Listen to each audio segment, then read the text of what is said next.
Hospitali ya Rufaa ya Nakuru imemulikwa kwa mara nyingine kutokana na kifo tatanishi cha mwanamke mwenye umri wa miaka 27 aliyefariki baada ya kujifungua kwa njia ya upasuaji. Familia ya Elizabeth Wairimu inadai kuwa kulikuwa na utepetevu kwa upande wa hospitali hiyo kwa kuchelewesha kupata kitanda cha wagonjwa mahututi baada ya Wairimu kupata matatizo ya kiafya. Maria Nyambura anaarifu zaidi. Benson Kinyanjui alifika kwenye hospitali ya Rufaa ya Nakuru na mkewe Elizabeth Wairimu Ijumaa wiki iliyopita kwa uchunguzi wa kawaida, ujauzito wa Wairimu ukiwa na wiki 42. Wairimu alilazwa baada ya madaktari kumweleza kuwa atafanyiwa upasuaji wa dharura. Muda mchache baadaye, familia hii kajulishwa kuwa upasuaji utafanywa siku iliyofuata. Nikimleta huku siku kwa hata anakuja apewe mtoto. Tulikuwa nakuja tujue ni kwa nini siku zimeenda hivyo.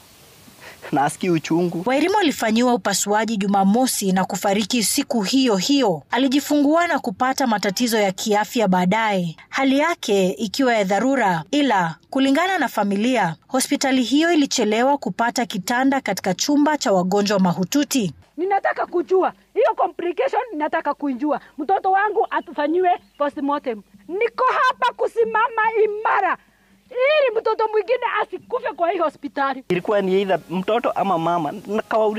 Nikashindwa, kwani siku hizi kunaenda aje? Si wangeniuliza mimi kwanza ni nani au waokoe nani? Taarifa kutoka kwa waziri wa afya kaunti ya Nakuru Roslyn Mungai ikisema kuwa Wairimu alifanyiwa upasuaji saa 4 asubuhi na kupata matatizo ya kiafya baada ya upasuaji kukamilika saa 5 asubuhi. Hata hivyo, hospitali hiyo haikupata kitanda kwenye chumba cha wagonjwa mahututi hadi saa 9 adhuhuri. Elizabeth akafariki saa 11. Wakati huo wote alikuwa kwa ventilator hapa kwa theater.